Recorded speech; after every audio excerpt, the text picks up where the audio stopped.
আজকের এই হাদিসটাও ছাত্রীদের পক্ষ থেকে আমাদেরই একজন উস্তাদ পাঠ করবে।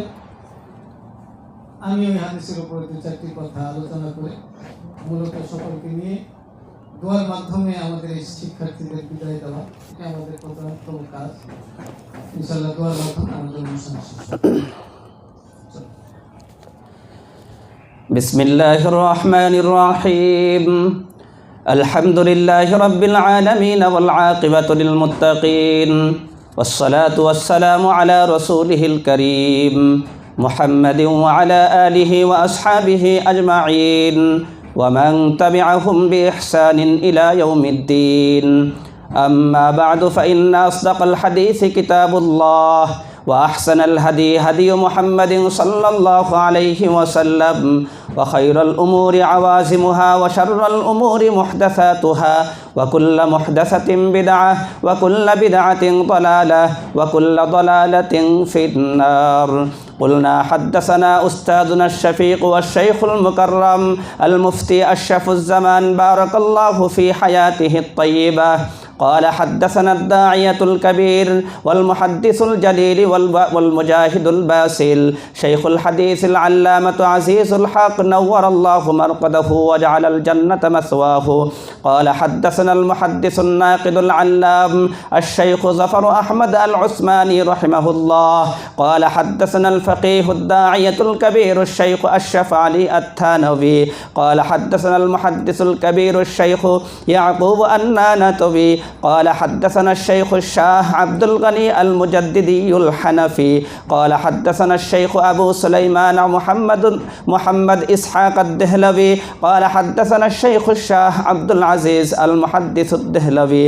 قال حدثنا الشيخ الإمام الهمام مسند الهند الشيخ الشاه ولي الله المحدث الدهلوي. قال حدثنا الشيخ أبو طاهر محمد بن إبراهيم الكردي. قال حدثنا الشيخ أبو إسحاق إبراهيم بن الحسن الكردي. قال الكردي الشافعي. قال حدثنا الشيخ السيد أحمد بن محمد الكشاشي المدني. قال حدثنا الشيخ أحمد بن عبد القدوس الشنابي. قال حدثنا الشيخ شمس الدين محمد بن أحمد الرملي. قال حدثنا الشيخ زين الدين زكريا بن محمد الأنصاري. قال حدثنا الشيخ العلامة حافظ الدنيا أبو الفضل شهاب الدين أحمد بن علي بن حجر العسقلاني. قال حدثنا الشيخ زين الدين إبراهيم بن أحمد التنوخي. قال حدثنا الشيخ أبو العباس أحمد بن أبي طالب الحجار الدمشقي. قال حدثنا الشيخ سراج الدين حسين بن مبارك الزبيدي البغدادي. قال حدثنا الشيخ أبو الوقت عبد الأول بن عيسى الهروي. قال حدثنا الشيخ أبو الحسن عبد الرحمن بن مظفر الداودي. قال حدثنا الشيخ أبو عبد الله أحمد السرخسي أبو عبد الله بن أحمد السرخسي. قال حدثنا الشيخ أبو عبد الله محمد بن يوسف الفربري. قال حدثنا الإمام الهمام الحافظ الحجة أمير المؤمنين في الحديث أبو عبد الله محمد بن إسماعيل بن إبراهيم بن المغيرة الجعفي البخاري رحمهم الله تعالى وجزاهم الله عنا وعن جميع المسلمين ونفعنا بعلومه وعلومهم أجمعين آمين يا رب العالمين. قال الشيخ باب قول الله ونضع الموازين القسط ليوم القيامة وأن أعمال بني آدم وقولهم يوزن. وقال مجاهد القسطاس العدل بالرومية ويقال القسط مصدر المقسط وهو العادل وأما القاسط فهو الجائر. وبه قال حدثنا أحمد بن أشكاب قال حدثنا محمد بن فضيل عن عمارة بن القعقاء عن أبي زرعة عن أبي هريرة رضي الله تعالى عنه قال قال النبي صلى الله عليه وسلم كلمتان حبيبتان إلى الرحمن خفيفتان على اللسان ثقيلتان في الميزان سبحان الله وبحمده سبحان الله العظيم. الحمد لله رب العالمين والصلاة والسلام على سيد المرسلين وعلى آله وأصحابه أجمعين. अम्मा बाद फ़ाऊज़ु बिल्लाहि मिनश्शैतानिर्रजीम बिस्मिल्लाहिर रहमानिर रहीम लइन शकरतुम लअज़ीदन्नकुम व लइन कफरतुम इन्न अज़ाबी लशदीद सदक़ल्लाहुल अज़ीम। আল্লাহ পাক মেহেরবানি করেছেন, আমরা আজকে বুখারী শরীফ সহ আরও 9টি কিতাব, হাজার হাজার হাদিস সম্বলিত, বছরের শুরু থেকে আমাদের শিক্ষকবৃন্দ আমাদের ছাত্রীদেরকে প্রত্যেকটা হাদিস, প্রত্যেকটা অধ্যায় পাঠ পাঠ করে বিশাল এলেমের ভান্ডার থেকে কিঞ্চিত তাদেরকে প্রদান করেছে। তন্মধ্যে বুখারী শরীফ এটা আসাহুল কুতুব বাদা কিতাবিল্লাহ। সমস্ত উলামায়ে কেরামের কাছে এই কথা যে আল্লাহর কিতাবের পরে সবচেয়ে বিশুদ্ধতম কিতাব, সবচেয়ে গ্রহণযোগ্য কিতাব হাদিসের কিতাব। তন্মধ্যে বুখারী শরীফ সবচেয়ে বেশি গ্রহণযোগ্য এবং আসাহ কিতাব। সারা পৃথিবীতে যে কিতাব পাঠ দেওয়া হচ্ছে, যারা আলেম হয় তারা বুখারী শরীফ পড়া ছাড়া আলেম হয় না। আল্লাহ তাআলা এতটা গ্রহণযোগ্য দিয়েছেন। এর পিছনে এই কিতাব সংকলকের সাধনা, সতর্কতা এবং তার বুজুর্গি, এই সব কিছুর সমন্বয়ে এই কিতাবকে এত উঁচু করেছে। তিনি হাদিসের কিতাব লিখতে গিয়ে এতটা সতর্কতা অবলম্বন করেছেন যেটা আমরা কল্পনাও করতে পারবো না। কয়েক লক্ষ হাদিস ওনার মুখস্থ ছিল, তার মধ্যে ৭,৫০০ মতো হাদিস এই বুখারীতে উনি সংকলন করেছেন। প্রত্যেকটা হাদিস সংকলন করার ক্ষেত্রে হাদিস লিখতে গিয়ে প্রথমে উনি গোসল করেছেন, এরপর 2 রাকাত নামাজ পড়েছেন, এরপর মুরাকাবা করছেন আল্লাহর পক্ষ থেকে এই হাদিসটা লেখার অনুমোদন দিলের ভিতরে আসছে, তারপরে হাদিসটা লিপিবদ্ধ করেছেন। 3টা ধাপ। পরিপূর্ণ তহারাতের জন্য গোসল, আল্লাহর দিকে মুতাওয়াজ্জহ হওয়ার জন্য 2 রাকাত নামাজ, এরপরে মুরাকাবার মাধ্যমে পূর্ণ মুতাওয়াজ্জহ হয়ে আল্লাহর পক্ষ থেকে যখন দিলের মধ্যে এলকা আসছে যে হ্যাঁ এই হাদিসটা লিখতে পারো, তখন ওই হাদিসটা উনি লিপিবদ্ধ করেছেন। এরপরে প্রত্যেক 2-4টা হাদিসের বিষয়ভিত্তিক বিষয় নির্ধারণ করার জন্য শিরোনাম তৈরি করছেন। সেই শিরোনামটা তৈরি করছেন প্রিয় নবীজি সাল্লাল্লাহু আলাইহি সাল্লামের রওজা এবং মেম্বারের মাঝখানে যে জায়গাটা, কি নাম? রওজাতুম মির রিয়াজিল জান্নাহ। কেউ কেউ তো বলে যে জান্নাত থেকে এই অংশটা আনা হয়েছে। নবীজির রওজা এবং মেহরাবের মাঝখানের যে জায়গা, হাজী সাহেবরা যে 2 রাকাত নামাজ পড়ার জন্য যুদ্ধ করতে হয়, উনি এই জায়গায় বসে হাজার হাজার শিরোনাম, হাদিসের শিরোনামগুলো ওখানে বসে তৈরি করছে। গোটা 16টা বৎসর লাগছে এই কিতাবটা সংকলন করতে। আমরা কোরআন শরীফ পড়ি, কোরআন শরীফের 30 পারা, এই বুখারী শরীফেরও 30 পারা। কোরআন শরীফের 30 পারা, এক এক পারায় পৃষ্ঠা কত? 20 পৃষ্ঠা। আর এখানে সর্বনিম্ন 40 পৃষ্ঠা, বেশিও আছে। বুখারী শরীফের এক এক পারায় কয় পৃষ্ঠা? 40, সর্বনিম্ন 40 পৃষ্ঠা। এরকম সাধনা করে উনি লিখছেন। বুজুর্গ কেমন ছিলেন? ইমাম শাফি রহমতুল্লাহ আল্লাহর এক ছাত্র, শাফি রহিমাহুল্লাহ তাআলার ফিকহের কিতাব উনি দর্শ দিতেন, পড়াইতেন।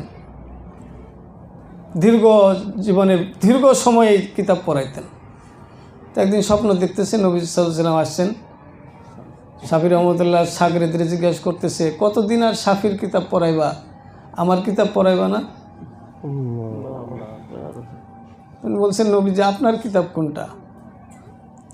আমার কিতাব তো সহিহুল বুখারী, বুখারী শরীফ হলো আমার কিতাব, এটাও পড়াও। কতটা বুজুর্গ মানুষ হলে আল্লাহর রসুল তার লিখিত কিতাবকে নিজের কিতাব বলে আখ্যায়িত করেন। আরেক বুজুর্গ স্বপ্ন দেখতেছে নবীজি সাল্লাল্লাহু আলাইহি সাল্লাম দাঁড়িয়ে কার জন্য অপেক্ষা করে। তো বুজুর্গ জিজ্ঞেস করছেন, নবীজি আপনি দাঁড়িয়ে আছেন কেন, কার অপেক্ষায়? নবীজি বলেন যে আমি মুহাম্মদ ইবনে ইসমাইল আল বুখারী তার অপেক্ষা করতেছি। তথ্য নিয়ে জানা গেল যে ওই দিন ওই সময় ইমাম বুখারী রাহিমাহুল্লাহ তাআলা এই দুনিয়া ত্যাগ করে আখিরাতের দিকে রওনা হয়েছে, নেওয়ার জন্য অপেক্ষা করতেছে। এমন বুজুর্গ এবং বিচক্ষণ এবং প্রচণ্ড মেধাবী ছিলেন। এই সব কারণে আল্লাহ রাব্বুল আলামিন এই বুখারী শরীফকে এতটা মর্যাদা দান করছেন। শুকরিয়া আদায় করছি আল্লাহ তাআলা ওই বুখারী শরীফের শেষ দর্শে আমরা বসার সুযোগ পেয়েছি। আমাদের ছাত্রীদের পাশাপাশি আমরা ওই দর্শের সুযোগ পেয়েছি, সেজন্য শুকরগুজারি আদায় করি আলহামদুলিল্লাহ। এবং বুখারী শরীফ, বুখারী রহমতুল্লাহ আলাইহি তার কিতাবটা শুরু করেছেন ইমানের বর্ণনা দিয়ে। যদিও ইমানের আগে অল্প একটু ছোট বয়ান, ওহির বয়ান আছে, কিন্তু মৌলিকভাবে ইমানের বর্ণনা দিয়ে শুরু করছেন। কিনা ইমান তো আসলুল উসুল, ইমান না থাকলে নামাজ দিয়ে কিছু হয়? কথা কন। জাকাত, রোজা, হজ জাকাত দিয়ে কিছু হয়? তাহলে সব কিছুর জন্য লাগে কি? ইমান নাই তো তার নামাজ, হজ, রোজা, জাকাত কিছুই নাই। এই জন্য ইমানের বয়ান দিয়ে উনি শুরু করছেন। আর ওনার শেষটাও, শেষ অধ্যায় আমাদের সামনে যে পড়া হলো, এটাও কিন্তু একটা ইমানেরই অংশ। এটাও একটা ইমানেরই অংশ। বিশ্বাস, মানুষের ইয়াকিন। শেষ অধ্যায়ে ইমাম বুখারী যে বিষয়টা আলোচনা করছেন সেটা হলো কিয়ামতের দিন হাসরের ময়দানে মানুষের আমল, মানুষের কথা, মানুষের দৃষ্টি, মানুষের বলা, মানুষের ধরা, মানুষের চিন্তা, এই সব আমল দাড়িপাল্লা দিয়ে ওজন করা হবে। এই বিশ্বাস প্রত্যেকটা মুমিনের থাকতে হবে। থাকতে হবে কি না? কেউ যদি এই বিশ্বাস করে যে না আমার আমল ওজন করা হবে না, সে কি ঈমান থাকবে তার? তো ঈমানেরই একটা অংশ যে মানুষের আমল, মানুষের কাজ, কথা, মানুষের দেহের প্রত্যেকটা অঙ্গ প্রত্যঙ্গের আমল কিয়ামতের দিন ওজন করা হবে, পরিমাপ করা হবে। এই বিষয়টার শিরোনামে, এই শিরোনাম তৈরি করে উনি এটা সাবেত করছেন। ওনার সাবেত করার, প্রত্যেকটা বিষয় সাবেত করার, প্রমাণিত করার প্রমাণ হিসাবে উনি দুইটা জিনিস করেন সাধারণত। একটা হলো কোরআনের আয়াত আনেন, আরেকটা হলো এই দাবির সপক্ষে হাদিস পেশ করেন। তো এখানেও তার ব্যতিক্রম করেন নাই। এই যে মানুষের আমল যে হিসাব হবে, পরিমাপ করা হবে, এটা সাবেত করার জন্য একটা আয়াত পেশ করছেন, আরেকটা হাদিস পেশ করছেন। মানুষে তো যে জিনিসটা যুক্তিতে ধরে সেটা মানে, আর যুক্তিতে না ধরলে সেটা মানতে চায় না। কিন্তু একটা মুসলমানের কাজ কি? একজন মুসলমানের জন্য কোরআন ও হাদিস দ্বারা যদি কোনো জিনিস প্রমাণিত হয়, তার মান্য করার জন্য আর কোনো কিছুর প্রয়োজন নেই, সেটা যুক্তিতে পড়ুক বা নাই পড়ুক। কাজে উনি যুক্তির পিছনে যান নেই। যুক্তি দেওয়া যাইতো, কিন্তু যুক্তি না দিয়ে উনি একটা কোরআনের আয়াত, একটা হাদিসের মাধ্যমে এই কথা প্রমাণ করছেন যে মানুষের আমল কিয়ামতের দিন কি হবে? ওজন করা হবে। তো আমাদের শাইখুল হাদিস রহমতুল্লাহ আলাইহি এখানে একটা ঘটনা শোনাইতেন যে যুক্তি, এটা যুক্তি দিয়ে প্রমাণ করার জিনিস না, আর যুক্তি দিয়ে আসলে কোনো জিনিস প্রমাণ করা যায়ও না। যুক্তি বিভিন্নমুখী হয়, যুক্তি দিয়ে মুক্তি পাওয়া যায় না, ফলাফল পাওয়া যায় না। শাইখ রহমতুল্লাহ আলাইহি বলতেন, এক লোক নাকি, ওই গরিব মানুষ, একটা গাধা আছে, তো গাধাটা বিক্রি করবে। তার বিবি বলছে এটা বিক্রি করে নিয়ে আসো, বিক্রির টাকা নিয়ে আসো। তো বিক্রি করার জন্য যাচ্ছে, ছেলে আর বাবা দুইজনে হাঁটি নিয়ে যেতেছে। তো বাবা সামনে টেনে নেয় আর পিছন থেকে ছেলে হাঁকে নিয়ে যাচ্ছে। তো কত দূর যাওয়ার পরে কয়েকজন মানুষ ছিল ওখানে, তারা বলতেছে যে দেখছো একটা গাধাও নিয়ে যাইতেছে আর সাথে আছে দুইজন গাধা। কারণ গাধা তো এমন প্রাণী যে ওটার পিছনে পিঠে চড়তে হয়, চললে এটা চড়ার জিনিস।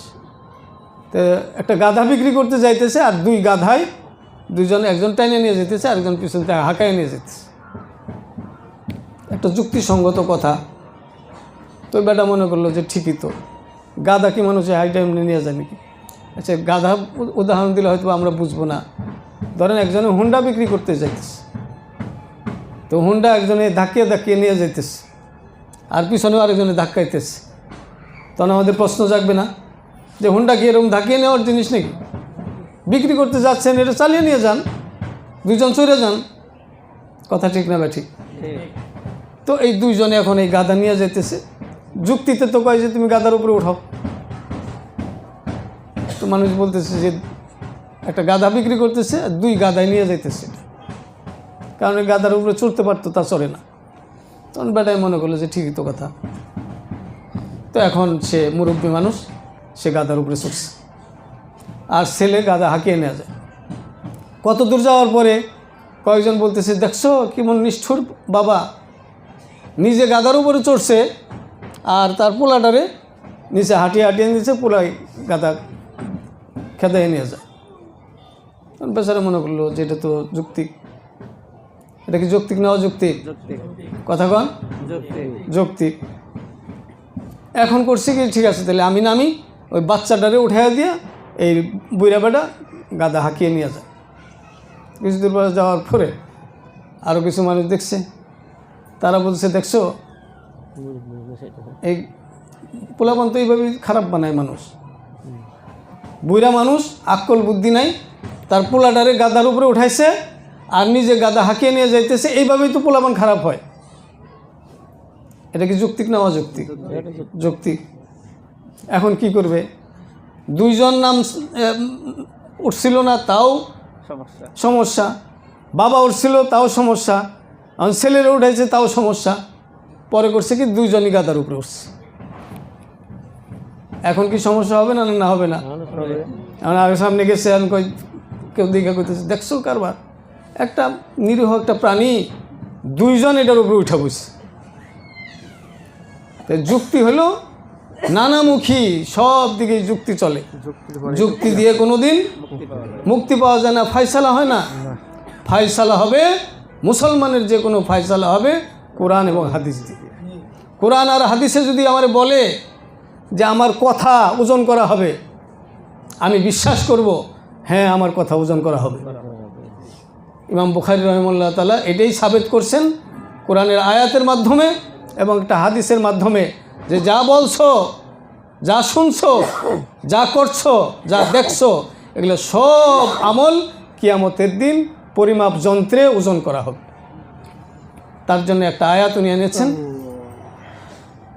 বিসমিল্লাহির রহমানির রহিম, ওয়ানাজাউল মাওয়াজিনাল কিসতা লিয়াউমিল কিয়ামা। এই আয়াত আনছেন উনি। আয়াতে আল্লাহ রাব্বুল আলামিন বলেন যে আমি কিয়ামত দিবসে ইনসাফের দাড়িপাল্লা প্রতিষ্ঠিত করব। তো দাড়িপাল্লা প্রতিষ্ঠিত করে কি করবে? মানুষের আমল ওজন করবে। ওয়ানাজাউ প্রতিষ্ঠিত করব, আল মাওয়াজিনা মাপযন্ত্র দাড়িপাল্লা, আল কিসত ইনসাফ, ইনসাফের দাড়িপাল্লা প্রতিষ্ঠিত করব কিয়ামত দিবসে। কিয়ামত দিবসে মানুষের আমল, মানুষের কার্যক্রম সব ওজন করার জন্য দাড়িপাল্লা প্রতিষ্ঠিত করবেন। আরেকটা হাদিস এনেছেন, যে হাদিসের মাধ্যমেই এই কথাটাই প্রমাণ করছে। তো এখন তো বর্তমানে যদি আমরা যুক্তি পেশ করি, বুঝতে চাই, এমনিতেই আমল আবার দাড়িপাল্লায় মাপবো কেমনে? আয়াতের মাধ্যমেই তো সাবেত হয়েছে। এরপরেও যদি আমরা নিজের একটু চিন্তা করি এটা অসম্ভব কিছু না। আমাদের জ্বর হয়, কথা ঠিক না ভাই? ঠিক। জ্বর মাপে না? জ্বর কি ধরা যায়? জ্বর তো ধরা যায় না, তারপরেও তো মাপ যন্ত্র আছে। দুধের সাথে পানি মিলছে, কত পার্সেন্ট পানি কত পার্সেন্ট দুধ হিসাব করা যায় না? এটা স্বাভাবিক। বৃষ্টি হয়েছে, বলে যে 2 ইঞ্চি বৃষ্টি হয়েছে, তো 2 ইঞ্চি বৃষ্টি হইল কেমনে? এটা একটা মাপ আছে। কাজেই বর্তমান সময়ে ডায়াবেটিস মাপে, রক্ত এখানে লাগে, ডায়াবেটিস মাপে। কাজেই মাপের যে যন্ত্র তৈরি হয়েছে, এখানে মাওয়াজিনটার জন্য আমি বলতেছি, মাওয়াজিন শুধু দাঁড়িপাল্লাই উদ্দেশ্য না, মাওয়াজিন মানে হলো মাপযন্ত্র। মাওয়াজিন অর্থই হলো মাপযন্ত্র। এখন আমার আমলের মাপযন্ত্র যেভাবে আল্লাহ তাআলা প্রতিষ্ঠিত করা দরকার ওইভাবেই করবে। তো আয়াতের মাধ্যমে প্রমাণিত হলো। দ্বিতীয়, উনি এই বিষয়টাকে প্রমাণিত করার জন্য একটা হাদিস এনেছেন আবু হুরায়রা রাদিয়াল্লাহু তাআলা আনহু থেকে। আবু হুরায়রা রাদিয়াল্লাহু তাআলা আনহু বলেন যে নবীজি সাল্লাল্লাহু আলাইহি সাল্লাম বলেছেন, ক্বালান নবী সাল্লাল্লাহু আলাইহি ওয়াসাল্লাম কালিমাতানে, নবীজি বলেন 2টা বাক্য আছে, খাফিফাতানে, যে বাক্য দুটো, হাবিবাতানে, যে বাক্য দুটো আল্লাহর কাছে অনেক প্রিয়। হাবিবাতানে মাহবুবাতানে, যে বাক্য দুটো আল্লাহর কাছে অনেক প্রিয়। ইলার রহমান। খাফিফাতানে আলাল লিসান, যে বাক্য দুটো জুবানে উচ্চারণ খুব সহজ। সাকিলাতানে ফিল মিজান, যে বাক্য দুটো মিজানের দাড়িপাল্লায়, কিয়ামতের দিবসের দাড়িপাল্লায় অনেক ভারী। এই যে শব্দটুকু, এই শব্দটুকু দিয়েই মূল বিষয়বস্তু উনি সাব্যস্ত করেছেন। কারণ হাদিসে বললেন কি, আল্লাহ রাসূল বললেন যে 2টা বাক্য আছে, যে বাক্য দুটো আল্লাহর কাছে অনেক প্রিয়। বাক্য দুটো জুবানে উচ্চারণ করা অনেক সহজ। বাক্য দুটো মিজানের দাড়িপাল্লায়, কিয়ামতের দাড়িপাল্লায় অনেক ভারী। দাড়িপাল্লার কথা হাদিসে আসলো কি আসলো না? এই অংশটুকুর মাধ্যমেই উনি এটা প্রমাণ করছেন যে কিয়ামত দিবসে দাড়িপাল্লার মাধ্যমে মানুষের জুবানের যে উচ্চারণ, এই উচ্চারণগুলো ওজন করা হবে। এখন আমরা হাদিসটা পড়ি। হাদিসে আল্লাহ রাসূল বলছেন যে 2টি বাক্য আছে, যে বাক্য দুটো আল্লাহর কাছে বড় প্রিয়। আল্লাহর কাছে প্রিয় হলো আল্লাহর হামদ, আল্লাহর সানা, যে বাক্যের মধ্যে থাকে ওই বাক্যগুলো আল্লাহর কাছে বেশি প্রিয় হয়। তা আমরা 2টা বাক্য সামনে যেটা আসতেছে, সেই বাক্যের মধ্যে আল্লাহর হামদ আর সানা আছে। খাফিফাতানে আলাল লিসান, যেটা জবানে উচ্চারণ করা, জবানে অনেক সহজ। সহজের একটা অর্থ তো হইতে পারে যে ছোট বাক্য, ছোট হইলে সহজ হয় না? কথা কন। আরেকটা হলো বাস্তবেই মুসলমানের কাছে এই শব্দগুলো সহজ, যে কোনো মুসলমান এটা উচ্চারণ করতে পারে। আমাদের শাইখুল হাদিস রহমতুল্লাহ আলাইহি বলতেন যে সহজের আরেকটা কারণ আছে।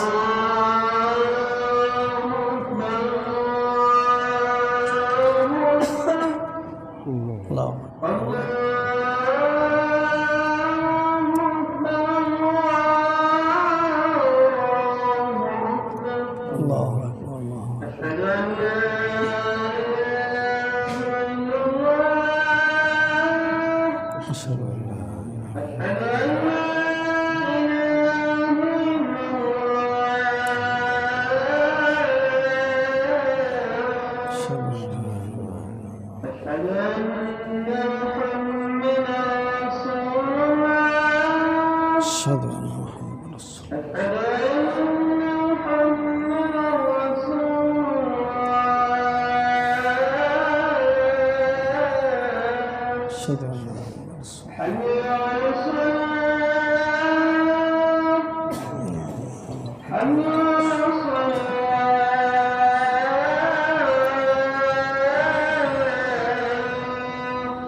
তো যেটা বলতেছিলাম, বাক্য দুটো সহজ, সহজের অনেক অর্থ আছে।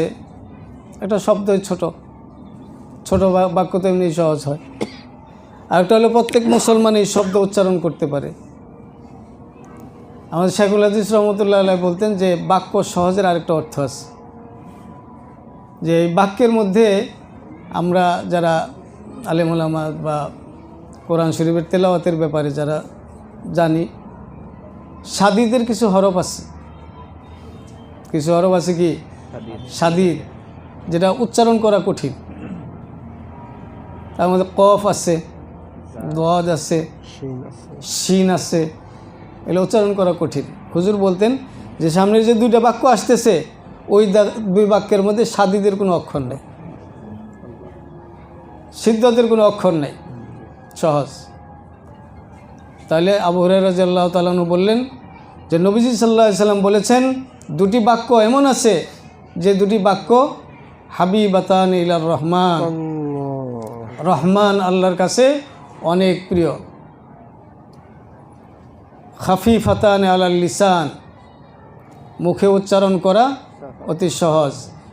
সাকিলাতান ফিল মিজান, তবে ওজনের পাল্লাই অনেক ভারী। কি সেই শব্দ দুটি, বাক্য দুটি? সুবহানাল্লাহি ওয়া বিহামদিহি সুবহানাল্লাহিল আযীম। বলি সুবহানাল্লাহি ওয়া বিহামদিহি সুবহানাল্লাহিল আযীম, সুবহানাল্লাহি ওয়া বিহামদিহি সুবহানাল্লাহিল আযীম। আমাদের যারা শিক্ষার্থী তারা এই বাক্য দুটার অর্থ জানে। বাক্যের অর্থের দিকে আমি আর এখন যাচ্ছি না, আজান হয়ে গেছে। তো আমরা এখান থেকে ইমাম বুখারী রাহিমাহুল্লাহ তাআলার শেষ অধ্যায় থেকে মূল যে সংবাদটা, যে মূল মেসেজটা যেটা পাইলাম, সেটা হলো কিয়ামতের দিবসে প্রত্যেক মানুষের আমলের ওজন করা হবে। এখানে একটা সূক্ষ্ম বিষয় আমরা পাইছি, আমলের ওজন করা হবে। কোনো জায়গায় বলা হয় নাই যে আমল হিসেব করা হবে, কোনো জায়গায় নেই। আমলের ওজন করা হবে। আমরা অনেক সময় সব বরাত সব কদরে নিয়ত করি আজকে 1000 রাকাত নফল নামাজ পড়ব। এই অনেক সময় নিয়ত করে, কি করে না? কিছু 1000 রাকাত নফল নামাজ আছে যেটা 2 রাকাত নফল নামাজের চেয়েও ওজনের দিক দিয়ে কম। কথা ঠিক না বেঠিক? কিছু 2 রাকাত নামাজ এমন আছে যে 2 রাকাত নামাজ 1000 রাকাত নামাজের চেয়েও বেশি ভারী। আপনারা চকবাজার গেলে দেখবেন এই যে এতটুকু একটা সীসার টুকরা, এটা মাথায় লইয়া এক দোকান থেকে আরেক দোকানে নিতে যায়, খালি মাজা ঢুলতে থাকে। সীসার টুকরা হলে এতটুকু, ওটা মাথায় লয়, চেগাইতে চেগাইতে যায়। আবার বিশাল এক তুলার বোঝা মাথায় নিয়ে যায়, হর হর করে যায়। ঠিক না ভাই? ঠিক। তো বোঝা তো অনেক বড়, আর এর বোঝা তো ছোট। ওজনের দিক দিয়ে কোনটা ভারী? সীসার। তো কিছু আমল এমন আছে যে আমলগুলো অল্প হলেও ওজনওয়ালা হয়।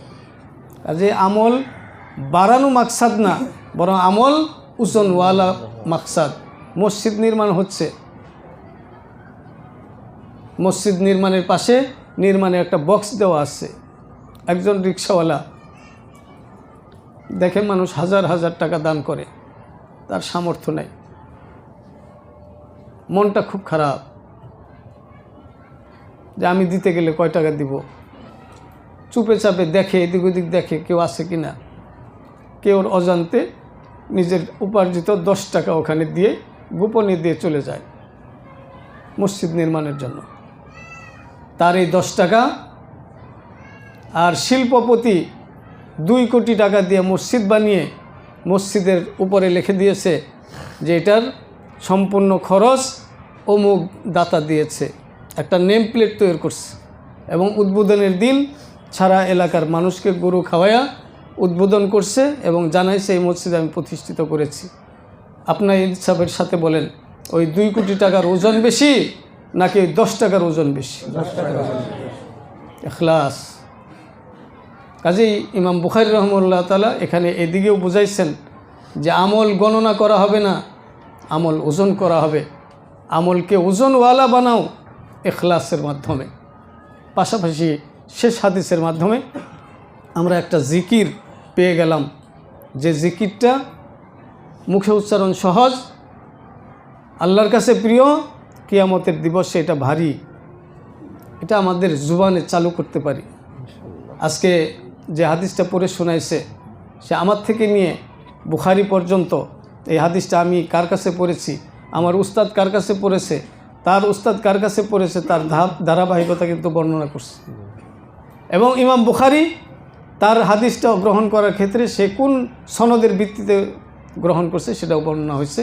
মূলত আজকে এই হাদিসটা আমরা, যদিও আমার মুখে শোনা হলো, এটা সনদের ভিত্তিতে প্রিয় নবীজি সাল্লাল্লাহু আলাইহি সাল্লামের মুখেই আমরা শুনতে পারলাম। কাজেই এই সনদের মধ্যে আমার উস্তাদের কথা যে উল্লেখ করছে শাইখুল হাদিস আল্লামা আজিজুল হক রহমতুল্লাহ আলাইহি, আমার উস্তাদকে দেখেছি সব সময় আমরা কথা বলতাম, কিন্তু উনি সুবহানাল্লাহি ওয়া বিহামদিহি সুবহানাল্লাহিল আযীম পড়তে থাকতেন। গাড়িতে কোনো সময় একসাথে গেলে আমরা তো কথা বলতাম, পিছনে বসে বসে পুটপুট করতাম, তো হুজুরের সুবহানাল্লাহি ওয়া বিহামদিহি সুবহানাল্লাহিল আযীম অভ্যাস বানিয়ে নিয়েছিলেন।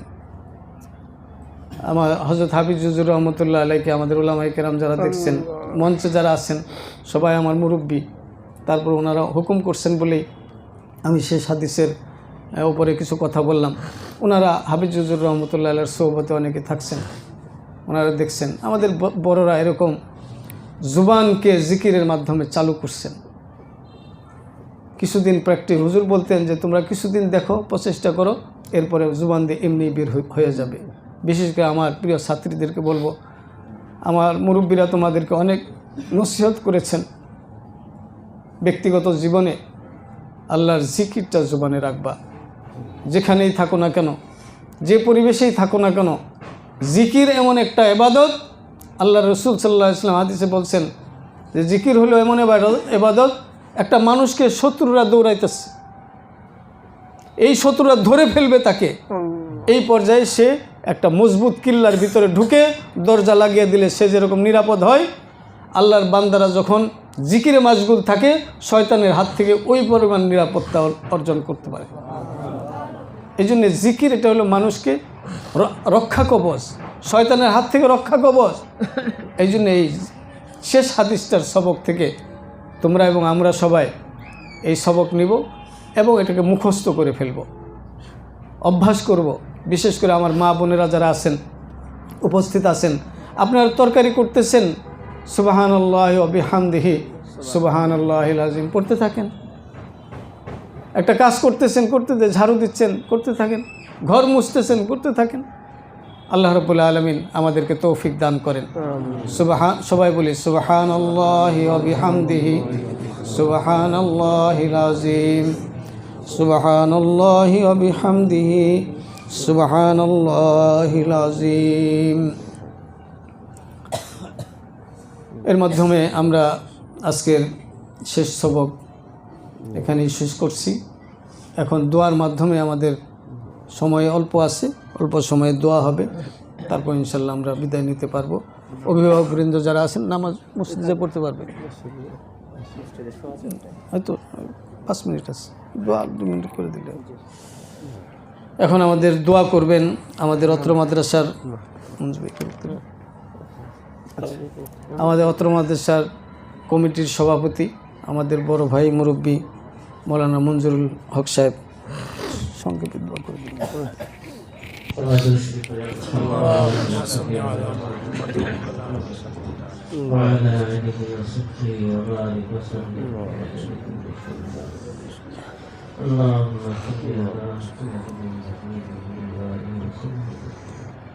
الحمد لله رب العالمين والصلاة والسلام على أشرف الأنبياء والمرسلين يا حي يا قيوم برحمتك أستغيث أصلح لنا شأننا كله يا أكرم الأكرمين يا أول الأولين يا ذا القوة المتين أي رب كريم مهربان الله وتكرم من قبول كل نبونا আল্লাহ মেহেরবানি করে আল্লাহ একটু সিজার অবস্থা সকলকে আল্লাহ তুমি কবুল করে দেবো আল্লাহ জিন্দিগির সমস্ত গুনাহকে মাফ করে দেবো রব্বুল আলামিন খালিমা আল্লাহ ইয়া আল্লাহ ইয়া আল্লাহ তুমি কবুল করে দেবো আল্লাহ আমাদের দোয়াগুলি কবুল করে দেবো রব্বুল আলামিন আল্লাহ যারা আল্লাহ আজকে আল্লাহ বুখারী খতম করবো ইয়া আল্লাহ তাদেরকে আল্লাহ তুমি কবুল করে নেবো আল্লাহ যেই জায়গায় যাবে আল্লাহ ওই জায়গাটা যেন আল্লাহ আল্লাহ দিনই ফেজা টাইম করতে হবে সেই তৌফিক দিয়ে দেবো আল্লাহ সেই তৌফিক দিয়ে দেবো রব্বুল আলামিন আল্লাহ সারা জীবন আল্লাহ আল্লাহ ইমানের উপরে দাঁড়িয়ে পায় ইখলাসের সাথে আমল করার তৌফিক দেবো سمعنا وأطعنا غفرانك ربنا وإليك المصير رب العالمين يا الله আমাদের বাড়ির সাথে তুমি কবুল করে নাও আমিন মাদ্রাসার জরুরত আছে তুমি আল্লাহ তাই বিনসরাতের দ্বারাই আল্লাহ তুমি আল্লাহ পুরা করে দাও আল্লাহ অসমাপ্ত কাজকে আল্লাহ সমাপ্ত করতে তৌফিক দিয়ে দাও আল্লাহ ইয়া আল্লাহ সাথীদের বহুত কষ্ট করে বলা ইয়া আল্লাহ শিক্ষক মেহনত করতেছে আল্লাহ মেহনত করলা আল্লাহ মেহনতের বদৌলতে আল্লাহ তুমি এই বাদশাকে আল্লাহ প্রতিষ্ঠান থেকে আল্লাহ তুমি কবুল করে নাও মাওলা সামিনা ওয়া আতানা সুবহানাকা রাব্বানা ওয়া ইলাইকাল মাসির সুবহানা রাব্বিকা রাব্বিল ইজ্জাতি আম্মা ইয়াসিফুন ওয়া সালামুন আলাল মুরসালিন আলহামদুলিল্লাহি রাব্বিল আলামিন